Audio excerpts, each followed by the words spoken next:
မင်္ဂလာပါမိတ်ဆွေတို့ရဲ့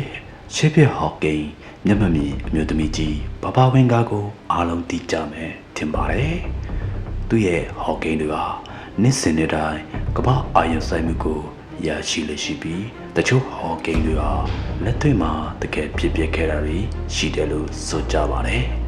ဒီနေ့မှာတော့အင်တာနက်စာမျက်နှာတွေပေါ်မှာလူတွေပြောများနေတဲ့2026ခုနှစ်အတွက်ဘဘဝင်းကားရဲ့ထိတ်လန့်ဖွယ်ရာဟောကိန်းတွေကိုစူးစီးတင်ပြပေးသွားမှာပါ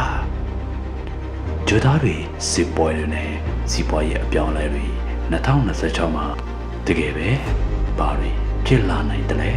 ကျွန်တော်တို့ဘာတွေပြင်ဆင်ထားသေးတယ်လဲစပ်ပြီးကြည့်ကြရအောင်2026ခုနှစ်အတွက်ထပ်ပေါ်နေတဲ့ဟောကိန်းတွေကတော့တော်တော်လေးစိတ်လုံးရှာစရာကောင်းနေပါတယ်အချက်ဆက်ချက်ရှိပါတယ်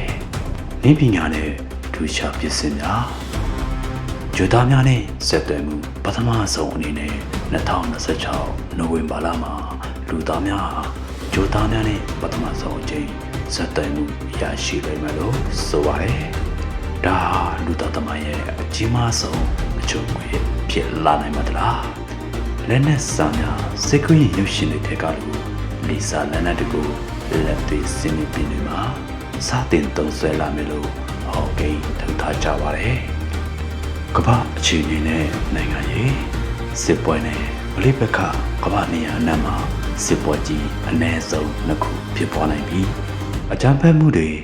ခေါင်းဆောင်ထားလာနိုင်တယ်လို့ဆိုပါတယ်။ဥရောပသားရဲ့တည်ငြိမ်မှုပြုခွဲနိုင်ရှိတယ်လို့လည်းသတိပေးထားပါတယ်။နဂါကြီးရဲ့နှုတ်ထားမှုစိတ်ဝင်စားစရာအကောင်းဆုံးအချက်ကတော့နဂါကြီးအင်အားကြီးထွားလာပြီးကမ္ဘာကိုရေပတ်သွားမယ်ဆိုတဲ့အချက်ပါ။ဒါအာရှအရာအကြီးဆုံးနိုင်ငံတစ်ခုကိုတင်စားထားသလားဒါမှမဟုတ်အာရှဒိတ်ပဲရှိနေမလားဆိုတော့ကိုစောင့်ကြည့်ရမှာပါအမေရိကန်နိုင်ငံကြီးသမ္မတဒေါ်နယ်ထရမ့်နဲ့အန်ဒရဒီပြဿနာကြီးတွေနဲ့ရင်ဆိုင်ရဖွယ်ရှိတယ်လို့လည်းဟော့ကိန်းထဲမှာပါရှိပါတယ်တဘာဝဘေးနဲ့စီးပွားရေးရာသီဥတုနဲ့ယောဂရာသီဥတုပေါပြမှုနဲ့ငလင်ကြီးတွေပြီးကူးစက်ယောဂကြီးတစ်ခုကိုထပ်မံရင်ဆိုင်ရနိုင်တယ်လို့ဆိုပါတယ်စီးပွားရေးကမ္ဘာစီးပွားရေးကျဆင်းပြီးငွေကြေးစနစ်တွေပြောင်းလဲနိုင်ရှိတယ်လို့တတိပေးထားပါတယ်ဒါလူတိုင်းအတွက်စိုးရိမ်စရာအချက်တစ်ခုပါ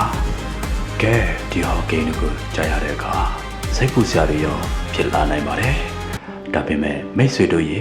ဟော့ကိန်းဆိုတာဖြစ်နိုင်ခြေတစ်ခုသာဖြစ်ပြီးအနာဂတ်ဆိုတာကျွန်တော်တို့ရဲ့လက်ရှိလောက်ရတဲ့ပုံမှာလည်းမူတည်နေပါတယ်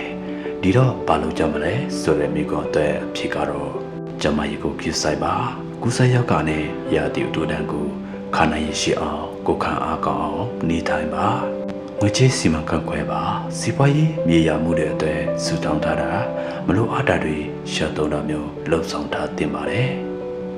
တတိရှိပါမကြောက်လာပါနဲ့တတိတွေကိုအမြဲနာဆွပါဒါပေမဲ့အကြောက်တရားနဲ့မနေထိုင်ပဲ